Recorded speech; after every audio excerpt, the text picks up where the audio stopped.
Welcome back to the Berg Podcast. Thanks for joining us today. With me today is Dan. Hey, everybody. And special guest, Gary Rambo. Good afternoon. And Gary's joining us today. We're doing a little bit of a series. We'd like to do these every once in a while where we get a chance to bring guys in from the field and kind of do a bio, an introduction, talk about who they are, how they got here, etc. So Gary's our guest today.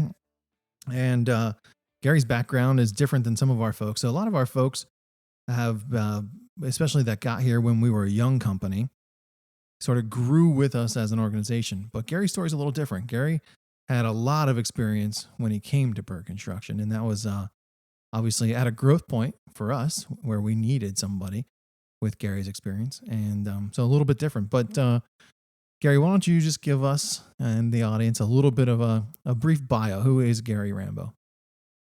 I've been in construction all my life, pretty much, on 46 years. I love it. Yeah. And I love working here. What do you love about construction? What kept you in it for 46 years? Mostly my crew. Okay. I've always had a really good crew. Yeah, and that helps. Right? Yeah. Makes the days easier. It makes it a lot easier. It makes the job a little less stressful. Yep. Yeah. A lot stressful. Good. One of the things with Gary is, Gary came from H&K, right? Gary came from Haynes and Kibblehouse, or a subsidiary thereof, and he's been doing it for 40-something years. So one of the things that I always think is interesting from our perspective is we're a younger company. There's been many times that I said we were going to do something, and Gary's like, I don't even understand why you guys are going to do that. Like, you don't need to do that. But the other thing is the change he's seen over the years, or what we perceive to be change. I always, when we're talking to people, I say, Gary's like a throwback. Gary's old school. Like, I'll say that all the time. Like, if I'm going to send somebody to work with him, say like, Gary's old school. Like, he's not gonna hold your hand. You know what I mean? Like, you're gonna have to go there. You're gonna have to work. You're gonna have to do what you have to do. But he'll give you direction, and became this perception with the landfill crew that it was like the Golden Boys. Like, everybody that I liked we had put there, when actually we were just taking guys who might not have fit somewhere else and say like, well, Gary will train him how to do it. Well, Gary can show him how to do it. Gary will figure out how to use this guy. And he built these crews. And so it's funny when he says what kept him in it was the crews. The crew, right, yeah. Because the crew is because Gary built the crew, at least here. I can't speak to H&K, but here it's because Gary built the crew, and he builds a crew of guys that do what they're supposed to do. So it speaks more to Gary than it does the crew in my mind a lot of times. But Gary, what are some of the differences between, whether it be time or place, between, how you see things operating in the past and sort of how it works now with the kids and the equipment and expectations and all those sort of things? It's pretty much the same. The only good part here is I got good guys. I mean, you got Justin that's going to be a foreman. I think he's going to do a great job. And like you said, the guys you gave me never were in landfills. They came a long way. They're very good kids. Do you think that's part of it? Do you think their lack of landfill experience made them a little more moldable? Yeah, absolutely. Because I know Dan sent us a couple guys on Saturdays and never saw them again. Yeah, it is one of the things that there's a lot of times that guys that are, have been in construction and have experience. Ben Swisher's a great example, right? Yeah. Ben, you would think you can put Ben anywhere. You know what I mean? Regularly, I'll say like, there's this job. It's not the easiest job, but we'll put Ben on it. He can deal with it. Ben doesn't like landfills. He was like, I'm on a slope all day. Ben's got 50 different complaints about what he doesn't like about it. Just yesterday, I was showing Justin the video of Austin when Cooper and Austin opened up that leachate line. Good. And they didn't even open it. I mean, we're talking, he just a quarter turn and the thing started to let a little bit of gas off because we were trying to release the pressure, and Austin's like dry heaving. And this is a guy who says like, I worked on sewer lines my whole life. You know what I mean? But it is different. I remember Al early on, Al said to me, someday the trash landfill is going to smell like money. Yeah. They always say that. Yeah. It just smells like money. But, you bring up Justin. We had Justin on a little while ago. And, he's a funny story because Justin's a really solid guy. But, you talk about different from how you manage the crew to how Justin manages the crew. It's like polar opposites. Gary's, this is what we're going to do. He gives everybody real clear direction.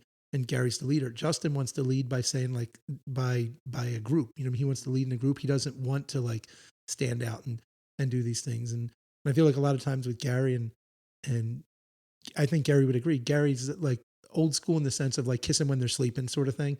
You know what I mean? Like you don't hear Gary out on a job saying like, you did a great job. And I can't tell you how many times I'd come out and Gary'd say, oh, these guys, great job. They're just doing an amazing job. And he'll have bought them like pizza and Gatorade with his own money that day. And I talked to the guys and they're like, yeah, Gary's just not happy with us.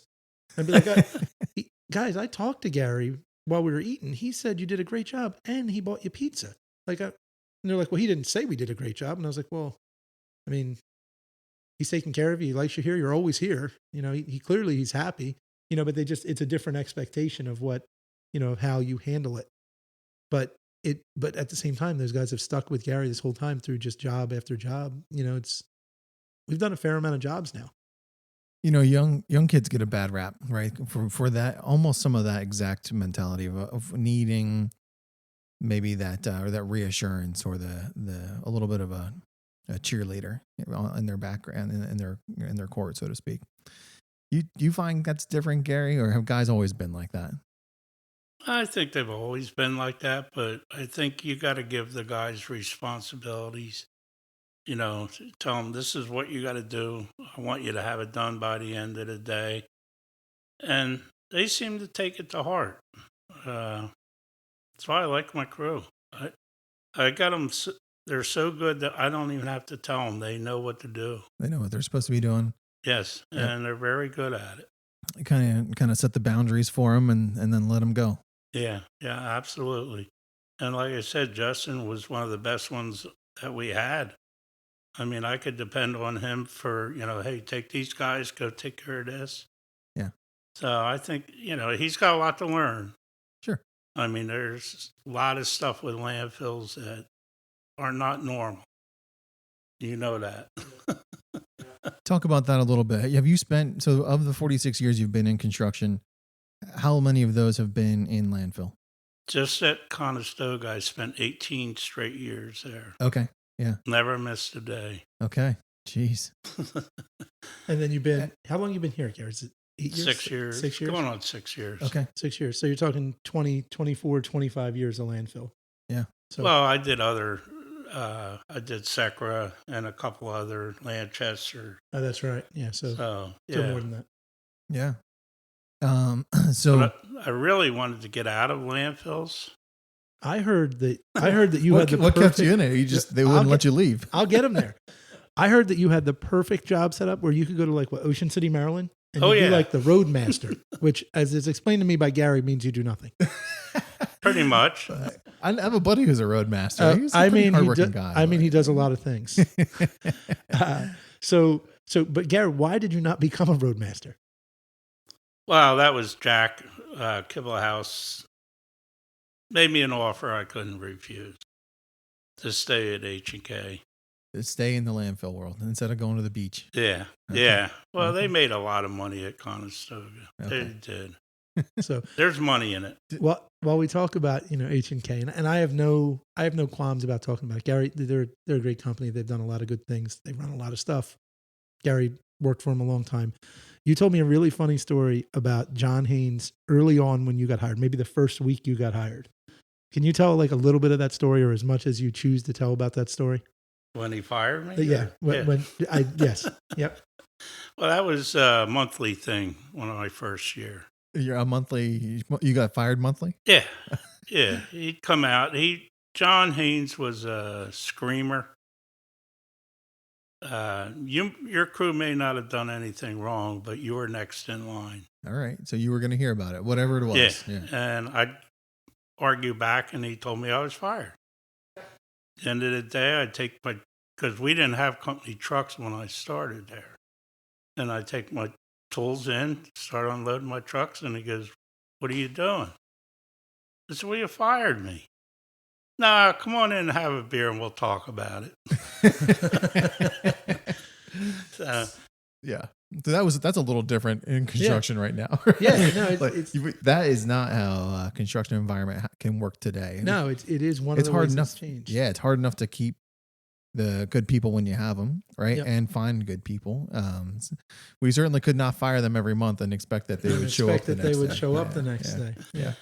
The other funny one, Gary I don't would think say- beers would settle it either. So yeah, I don't think so. Maybe. Right. Maybe. Maybe. The other funny one Gary would tell me is that John had, what was the car he had? Then he would drive his car right over the site. If he was mad, it came flying on the site. Tornado.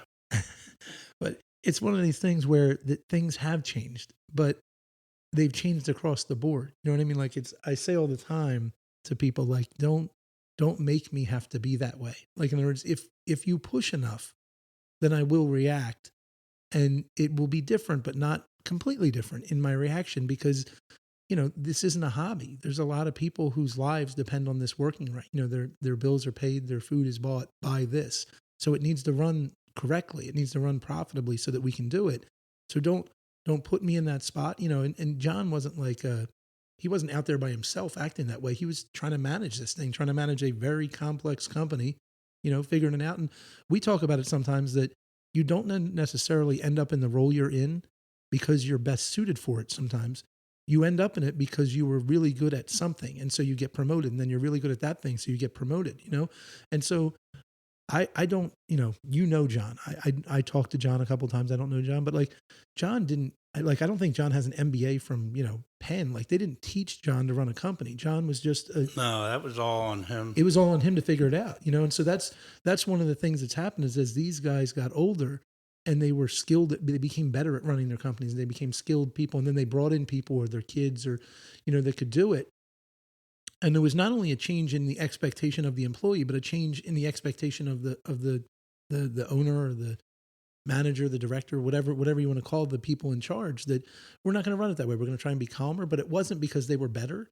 It was because they were able to stand on that person's shoulders and say, like, okay, we don't need to be that way. You know what I mean? We can manage it a little differently and get to different spots. And so it is funny when you hear Gary, you asked him a very direct question. Has it changed? No. Right. It's all the same. It's all the same, you know, but you talk to people today and it's completely different. And it's like, it's not that different. You know, certain things are different about it. And certainly I think the labor market drives that right now. I think like what we know right now to be different is because there's not enough workers that want to do this work. And the same thing would happen regardless of era if you ended up short workers, because as soon as that happens, you have to be more flexible because you need these guys because there's limited people that can do it, you know?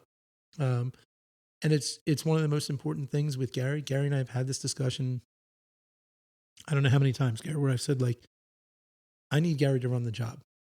But really what I need Gary to do is figure out who it is that he's looking at that could be Gary in 10 years, right? And say, like, okay, well, what do we have to do to put them in a position where they would be on that track? And what do we do to do that? You know, and Gary's done a great job of that. I mean, Cooper decided he wanted to go a different route.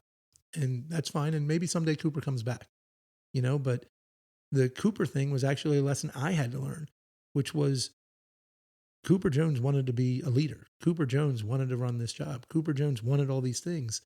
And I remember the day he finally came to me and said he wasn't going to do it anymore. He said, now I know why Gary's so grumpy. It was like, because he's been doing this for 40 years and just dealing with people, just complaining to him about things not being right or having to, you know, did you make your margin? Was the productivity right? You know, and all of a sudden this 20-something-year-old kid realized, like, there's a reason, like, Gary's not mad or pushing us because he's mad or pushing us. He's doing it because for 40 years, there's been people pushing him that he's got to get this thing, you know, and it's one of those things that you don't realize it. You know what I mean? At the time when you're young and you're trying to grow your career, but then you get there and you don't know, you know, and that's what's great about Gary is he's able to deliver that message a lot of times to the guys. So yeah, and they don't grow Garys on trees, so they do not. It's a tall order when you say, Gary, can you find me the next Gary, right? Yeah, it is. Have you found the next Gary Have yet? you found the next Gary yet? Yeah. The reason John Haynes was a yeller, I mean, he was a screamer. But you know what? When the job was done, you made money, you were his best friend. And we had very little turnover at Blooming Glen. Most of the guys that were there retired. That's hard to get now. Very hard to get. A lot of guys don't stick around one place long enough to get that kind of experience or to retire from a place. So No. Yeah, and we have a couple. I mean, John's another one. Did John work with you, where he worked at H&K, but he was at Lehigh? Yeah, he actually ran Lehigh Valley site. Okay. And that's one of the things. That's one of the things that sometimes I think is funny. Like we've made people have made a home here to finish their career. To say like, I like what you guys are doing, and I'm willing to work with you and try and help and train your guys and get you to a spot and enable you to do the work. That's how ironic that I say that last. The not least important, but the last thing I say is that we'll actually get the work done. Right. You know what I mean? Yeah. But that they're able to help us train these guys, and it's guys that have a lot of experience. Gary with Blooming Glen, John with Lehigh. You know what I mean? We have a few guys who have really put in a lot of time other places, and then they ended up here, and we're better for it. And we say it all the time. We mix Gary and all his experience with a 18-year-old kid who's never sat in a machine before, and the kid just has to know, he has to learn what Gary can teach him. You know what I mean? And he doesn't have time to learn everything Gary knows, but the more you can get, the more valuable you make yourself.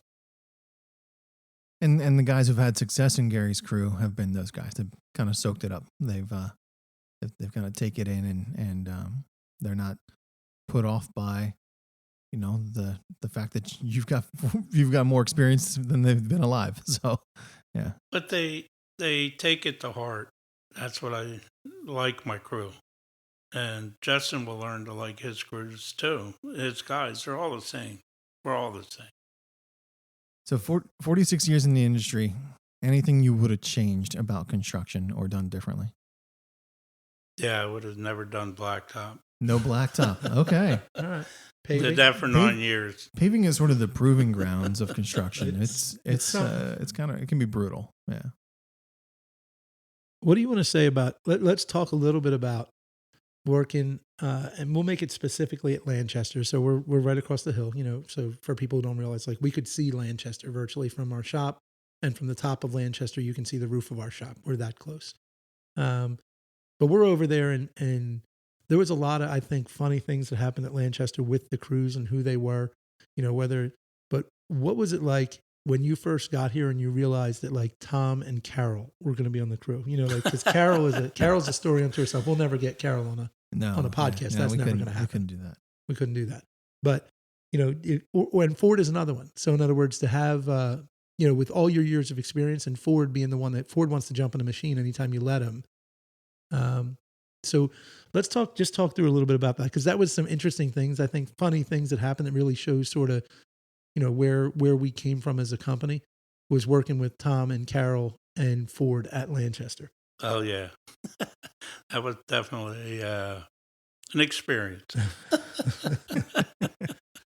So when Tom went down to the shop to get a snack, Ford called me, told me to go down and get him. He sent you down there to get Tom? Yeah, bring him back. That's funny. How about someone had passed away, and I don't remember who it was. And so tell that story real quick. That was her mother, wasn't it? Was it her mom? Yeah. And Tom stopped out because she left right away, and she left her weed whacker out. And Tom came up and talked to us. She's walking up the street with her weed whacker on, all dressed up to go to the funeral home, and Tom left. Yeah. Tom just left. I called him. I said, "Tom, you forgot something." And she goes, he does that a lot. It's not uncommon. But it's just, it is like the funny lightheartedness of how they interact and how just down to earth they are. I mean, you're talking going to her mom's funeral, and she realizes she forgets a weed whacker, and so she stops. Came back for it. Yeah. There was an entire crew working there. They could have easily just called and said, "Can somebody grab the weed whacker?" But they stopped. The one that scared me the worst was you guys were telling me about how Tom had heart attacks and stuff like that. Yeah. And I went up to the trailer to get a fitting, and here she comes running up the hill.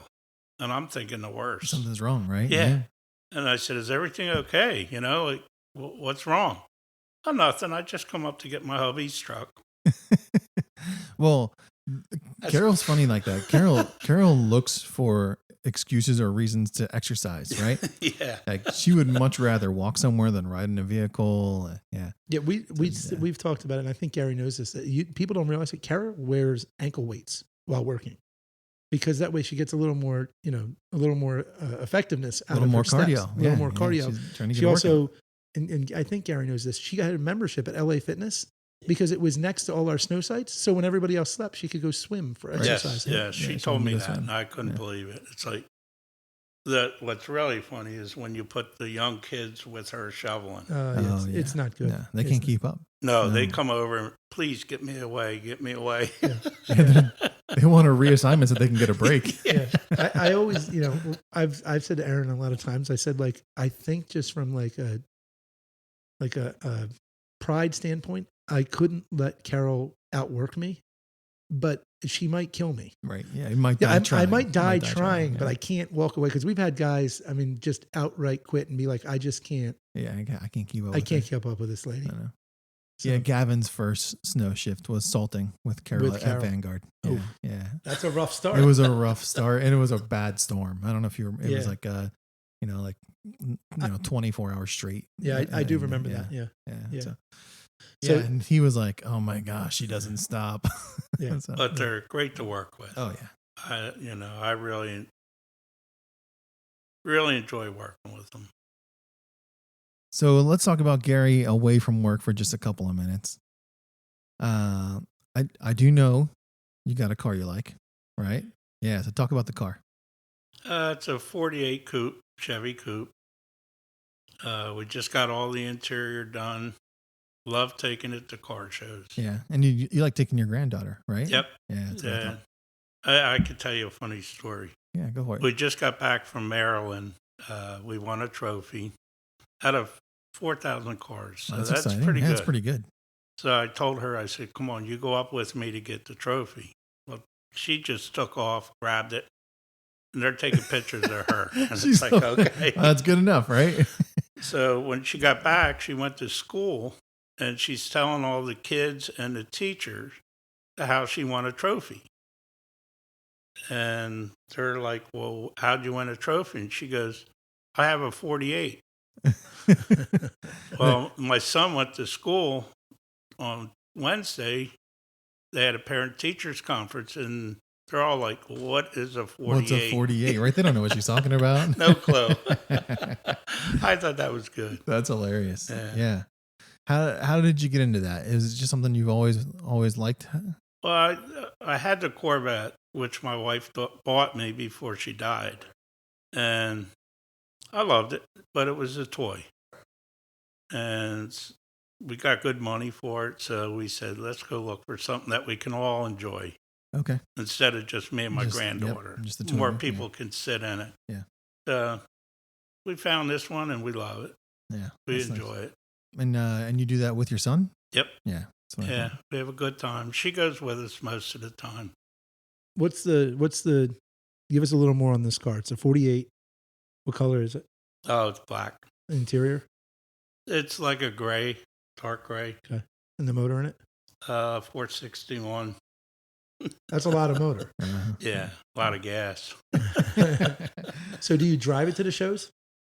Or do you We trailer it? most of them around the area we drive. Maryland we trailered it. That's too far to go. There's not enough gas stations. You can't stop often enough. You can't stop at those Tesla places where you plug it in? Oh, no No. plugs on this. It doesn't have a plug on it? Yeah. No. No, it's a lot of fun. You meet a lot of nice people.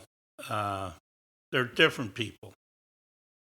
And it's funny, there are a lot of old people, and you always ask them, what are you going to do with your car? And they go, we don't know. My son don't want it. Oh, they don't have a Yeah. succession plan for the vehicle. It's, I think your daughter, your granddaughter already owns it, does she not? Oh, yeah. I think she might even be It's on the her title. car, yeah. Well, according to her and Yeah, the folks at she already school, won the trophy. it's definitely hers. it's hers. We thought there were going to be a problem from the Corvette to the 48, but once she got the trophy, she was happy. She was good with it then. That's all that mattered. Yeah. Nice. That's funny. So it's a lot of fun. Good. Anything else you enjoy doing away from work, Gary? Not really. That's Just about the it. car. That's how you like to spend Racing your time. and Yeah. the car shows. Yeah. You go to the beach too, don't you, Gary? Yeah. Yeah. Take the granddaughter to the beach. Well, awesome. Thanks, Gary. I really appreciate you taking some time to spend with us. So for those of you who don't know, Gary did this a little under protest. He doesn't like to be heard necessarily. He doesn't like to have his picture taken. So when we asked him to do it, Dan reached out to him. I think there was just like to do my job. drug his feet a little bit, but to his credit, Gary said does whatever he's asked. When we brought Gary on board, it's sort of like Greg. When we brought Greg on board, he said he would never do snow. I said, okay. But what if it was snowing and you had to use your bulldozer? And he was like, well, I'd run the dozer in snow. I said, okay, well, then I just got to figure out a way for a dozer to work in snow, and then we're set. And then we're good. Gary said, like, I'm not going to, no pictures, no, I'm not going to be on. He hadn't considered that we would record things. That hadn't even been considered. That wasn't even. Yeah. The inference was there. But I called him, and I said, Gary, I need you to do the podcast. He said, I said no pictures. I said no recording. I was like, I know, Gary, but I mean, come on, it'll be fun. It's important. It's right? important. Yeah, it's important. Yeah. It's important. At least to us. I don't think anyone else cares, but to us, it's important. It's important to us, and I think the guys will appreciate being able to hear it. I mean, Justin may now he may just cut this out, and it might he might always have it running in his truck as he drives. He's got it on repeat. Yeah, he's gonna use his his iPod. Yeah, he's gonna connect. Yeah, in the bathroom, like in the mirror before he leaves. Like, Gary said I did a nice job. Gary said I did a nice job. I'm very good. He's like it's self-affirming. You know, and it's gonna be great. It's gonna work for Justin. He's good, but he likes it. He wants to know he's doing okay. So yeah, that's good. Yeah. Well, that's a good place to wrap it up. Thanks so much for joining us today. We hope you got something from this, and we hope to have you on another podcast sometime soon.